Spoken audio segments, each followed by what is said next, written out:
What's going on, man? Welcome to another show, man. I go by the name Dub Banks, more skills than Tom Hanks. Fresh off of work, you already know what it is, man. Let me get into this very topic real quick, this soliloquy that I've been thinking about at work throughout the course of the day, and figured, hey, why not make a podcast on it? So let's get to it. The All-Star game just passed. It was terrible, per usual, because the guys don't really play hard. Um, over 400 points staying there, 211 to 186 to be more precise. Um, just just ridiculous. I mean, the Harlem Globetrotters games are better than this. It's just the Washington Generals play better than what we saw last night, and I'm glad I didn't watch it. I went back and watched the highlights, and I'm glad I didn't watch that mess.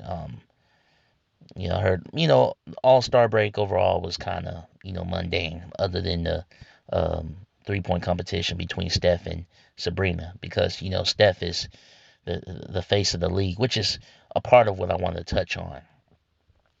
There's been media coverage of, LeBron and, his retirement approaching, and not sure how many years he has left in the league. And there's been this ongoing discussion of, okay, who's the next face of the league, right? That was some of the conversations that were developing, other than the All Star break and stuff like that. As obviously, because it was a topic because LeBron was an All Star, starting and things of that nature, and they were asking who's going to be the next face of the league, and that's what I want to address. I want to clarify this very quickly. Uh, LeBron stopped being the face of our league back in 2015, and he had a brief run as the top dog. Um, from the 2000s, let's backtrack from the 2000s up till now. The it was from 2000 to 2010 was the Kobe Bryant era. You had you had a bit of a Shaq run briefly, like the first 3 to 5 years. It was like the Shaq era. But I mean, that Shaq had Kobe on his team, and it's a fact that Shaq didn't win nothing until he got with Kobe being Bryant. That is a fact. He didn't win nothing in Orlando, and then we know that he doesn't win that championship without Dwayne Wade. That's the only other championship he's won. But Dwayne Wade was Finals MVP. Um, we know he ain't winning any of those championships that he had without Kobe being Bryant. So it's really been the Kobe Bryant era. Um, the league tried to get away from Kobe Bryant and move quickly to LeBron because of the whole situation in Colorado, that we won't get into too many details of, as that's been touched on enough already. Plus, it's not the main point of this pod that we're doing.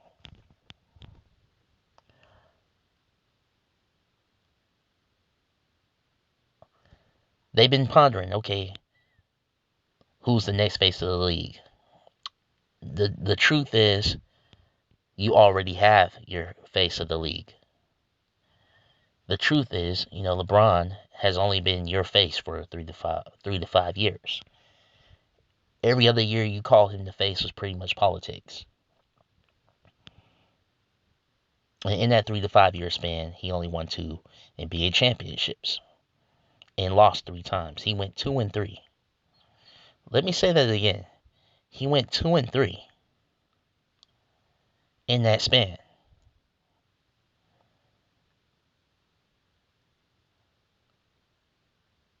So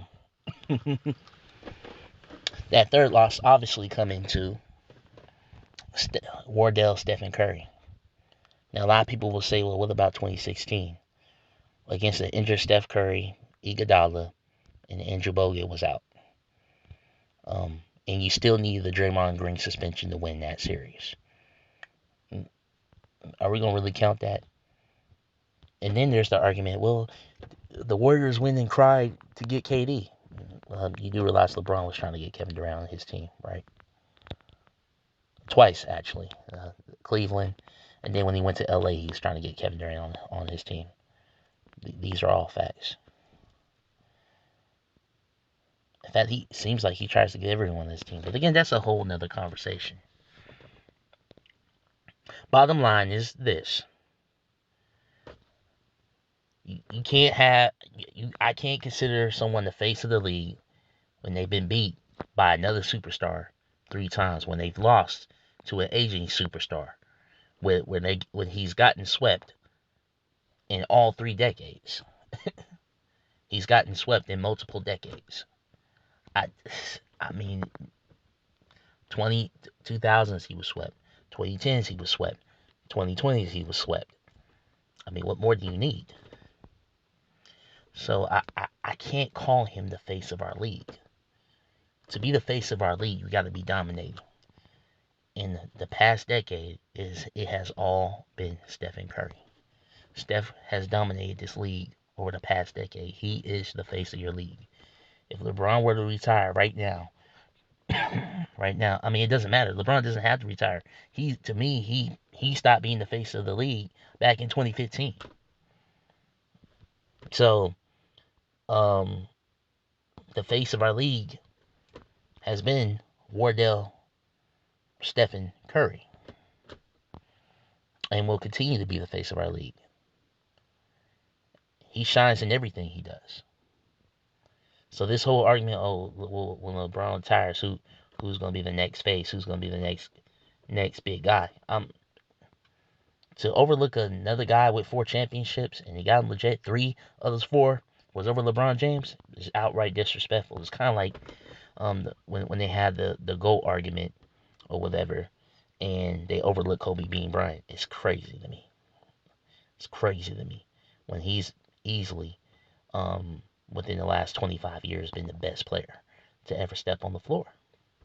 It's not even a question. Who got more championships than Kobe Bryant in the last 25 years? I'll wait. And let me clarify. What superstar? Because when you're talking about guys like Robert Horry, don't do that. What superstar got more championships than Kobe being Bryant in the last 25 years? No one. And he almost three-peated twice. So, Kobe Bryant, easily the best player in the last 25 years. This generation's Michael Jordan. There's no question, the closest thing to Michael Jordan. Right? Then you had the LeBron era for a brief lead, 3 to 5 years. From 2015 up till now, it's been Curry's league. So when you talk about, okay, who's going to be the next guy to who's going to be the next face, you already have him. And you're going to have him for another good 4, maybe 5 years. So that's a lot of time for your league to continue to evolve and grow and develop. But it's funny how these commentators are talking like, well, Curry's done and they need to break up the core, and Steph has done enough, and blase blase blase. You had him coming off the bench after winning All-Star MVP just a couple years ago. You had this dude coming off the bench as a reserve. That's a freaking insult. Over this dinosaur that can barely run, can barely dunk, was airballing threes because he had a bummed ankle. Didn't matter if he had a healthy ankle. He's not a great 3-point shooter anyways. Is that what we're doing? Only played 14 minutes. Don't even look like he should have played at all, if I'm being honest. If you hurt that badly, why play at all? You sit out during the regular season anyway. Why not sit out during the All-Star? You don't play defense. All y'all do is jack up shots. It's just ridiculous. And another thing, I'm going to touch on this quick. This is not the whole point of this pod, but it's a sidebar. Why not instill some financial incentives, some bonuses or whatever, to get the guys to actually play during All-Star? You did it for the regular season tournament, which means nothing. Why not do it for the All-Star, which means nothing? Why not put some, financial incentives and say, hey, this is the criteria you must meet in order to get these financial incentives as an all-star. You must play defense. You must, give 85%. You ain't even gotta say give 100%, but like actually make it a real game. Stuff like that.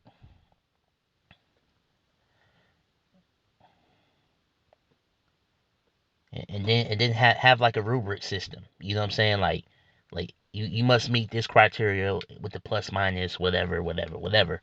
Like whoever meets this criteria, gets a financial bonus or whatever. That can go towards feeding families or that can go towards charity and um help some of these youth out here. I mean, that would greatly help your NBA Cares initiative. Something that I know that you care very much about, Mr. Silver Slipper. I mean, why has that idea have not crossed your mind? Why didn't that idea not cross your mind? Here's the thing about Silver Slipper, man. Like sometimes he comes up with some decent ideas, but he goes about it wrong. Like the WNBA with Curry and Sabrina Asanko, which was outside maybe the dunk contest with McClung and people like him and stuff like that because he's a white boy that can jump. That helps the WNBA. That helps get some of their athletes and some of those guys on notice. That's gonna help. That can what I'm saying, help that league. The league's already subsidized by the NBA, so why not help it even more by giving it more exposure? Duh. Now, one thing for sure, Caitlin Clark is going to be a monster. Whole sidebar. But anyways, hold on, I got a cough real quick. Excuse me. It's ridiculous talk to be talking about who's the next face of the league once LeBron leaves, when LeBron has not been the face of the league for 3 to 5 years. Now, he may be deemed by the NBA, he got all this control and influence, he got all the media paid for, whatever. But the reality is, you are not the face of the league. You are not that guy. You haven't been that guy since 2015. That guy has been Stephen Wardell Curry, and he beat you 3 times. I don't care that he has one Finals MVP. The only reason he has one Finals MVP is because he beat you. And the media didn't like the fact that Curry was beating their media darling. So they jaded him by giving the Finals MVPs to guys that weren't deserving. The only case I would say where he didn't necessarily outright deserve Finals MVP was 2017. But you can make a strong case for Cole Finals MVP as he dang near averaged a triple double, something that they gave credit to LeBron for. Curry dang near averaged a triple double in that very same series, and they won. And he did it when it mattered. Was knocking all the big shots. Was getting the toughest matchups in that series. He was the one getting double, triple teamed that time.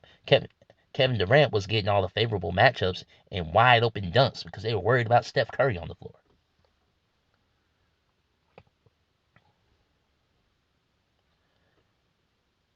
So that's enough of that crap, man. For real. Talking about who's in it. That's an insult. How y'all just gonna overlook one of the greatest players to ever play the game? I told you, Steph is the MJ of this era. Of this current era. When I say this current era, like the last 10 years, it's been Steph Curry. Easily. His impact, his marketability, what he's did for the Golden State Warriors franchise alone, making it a multi-billion-dollar franchise. When he got there, they weren't nothing. They were at the bottom of the NBA. Could LeBron do that? What has he done for Cleveland?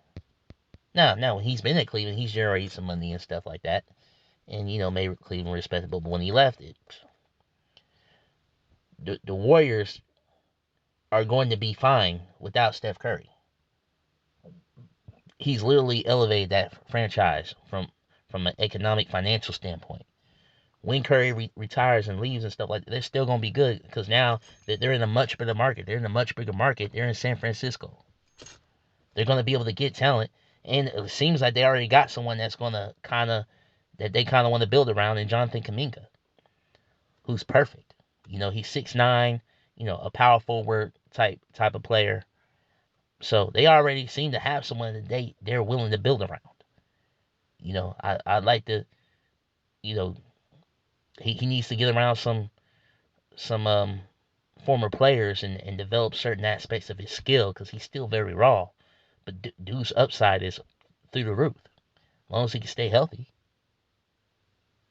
That's what Curry's done for the Golden State Warriors, and he's got his own Under Armour brand. He's elevated that brand, and he's a part-time owner. I mean, he's a part owner of Under Armour. So anytime you buy Under Armour shirts and shoes, man, that's going in Steph Curry's pocket.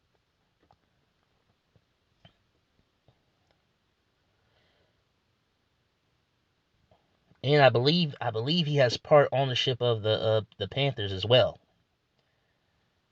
And I'm pretty soon, like I guess towards retirement, I'm sure he'll have a stake in the Hornets as well. His dad played for the team and stuff like that. That just makes too much sense. So Steph is doing it on and off the court. And you got people that are playing like him. Someone who I just mentioned earlier, Caitlin Clark, who she patterned his game. I mean her game after Steph, and is tearing up college basketball right now. She's much see television, and got Iowa to a place that they've never been, and probably they have a legitimate chance to win it all with Caitlin Clark. I mean, she's elevated that team, man. Like Caitlin Clark is must see TV. She's tearing up college basketball. They can't do nothing with her. She hitting 30-foot jumper, 40-foot jumper, half cut logo shots like it's nothing. And she's skilled. They can't do nothing with that. So when she get to the WNBA, she's gonna be a problem. I'm gonna watch the WNBA because of her. I ain't gonna lie to you. She's going to be a problem. So you got people like that pattern the game after Steph that are helping to elevate the game. She gonna elevate the WNBA playing like Steph Curry. Have you seen anybody elevating the game playing like LeBron? No. No, you haven't. So this crap gotta stop. The media is disrespectful with this crap, man. Y'all know better. Just gonna hold on. Just gonna gloss over Steph Curry like he not the face of your league. Like he didn't win 4 championships in less than a decade. Let me repeat that. Like he didn't win 4 championships in a decade. Less than a decade. Let me repeat that one more time. Like he didn't win 4 championships in less than a decade. And legitimately, I mean, the Warriors are starting to figure it out. They're just as good as anybody. Don't be fooled. They get in these playoffs, anything can happen. They can mess around and win the 5th one. If he wins 5, that put him right there with Magic. And that's been an ongoing conversation. Now, would I put him ahead of Magic? Absolutely not. But as well as he at least would be in the conversation at that point. I mean, you talking about someone that changed the entire league. Everyone's shooting threes like it's nobody's business now. Everybody, shooting them logo shots, shooting half court shots. You saw in the All-Star, shoot, back then that would have got you benched. Now it's a normal shot.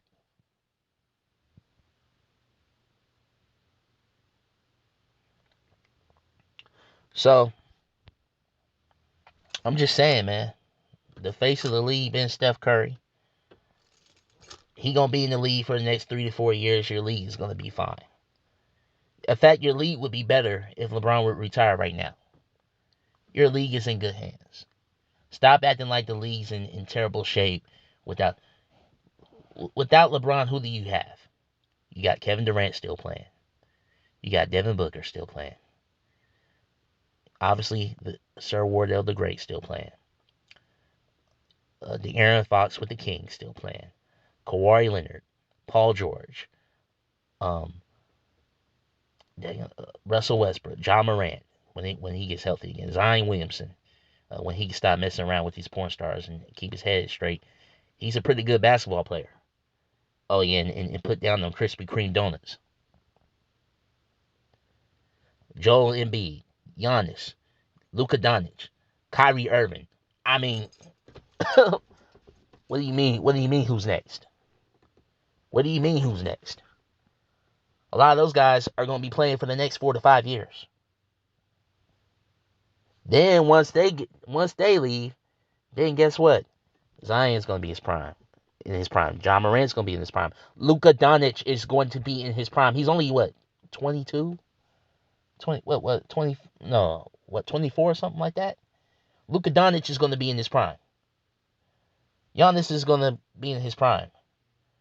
That Embiid, if he can stay healthy, is still going to be in the picture. You got guys like Tyrese Halliburton, Paula Banchero.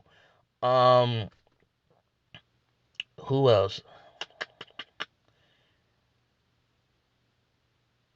Let's see, next 4 or 5. Yeah, Jamal Murray still gonna be in the league. Nikola Jokic still gonna be in the league. Probably should be hitting his prime or whatever.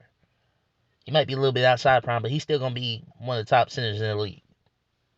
So your league's Chet Holdren, OKC gonna be hitting his stride. Shai Alexander should be hitting his prime.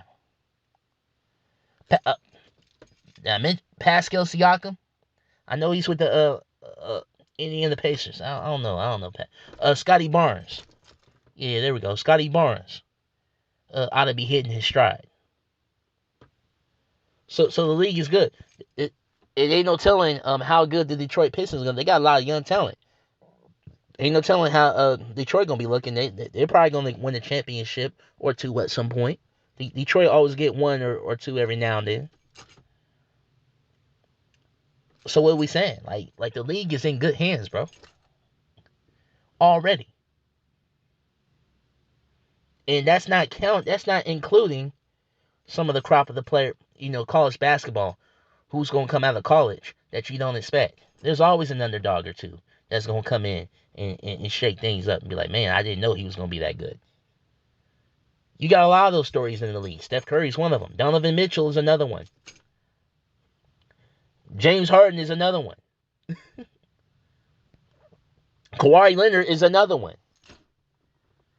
A lot of these guys that are your stars, they weren't expected to be what they became what they became at all.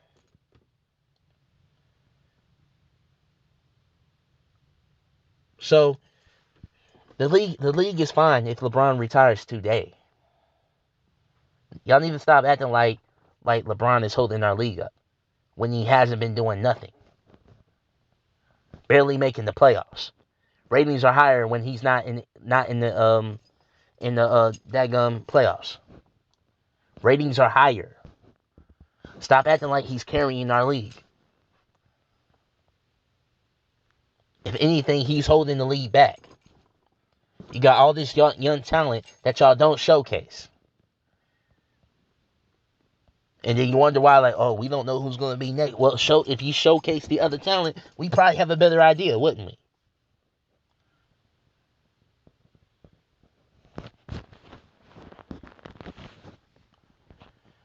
So, man, that's it, man. I just wanted to touch on that real quick. Slight rant, well, not really a rant, just, a soliloquy that was randomly on my mind today. And I'm like, you know what? Let's touch on it. Let's talk about it. So, your boy Duck Banks, man. More skills than Tom Hanks signing off. One love.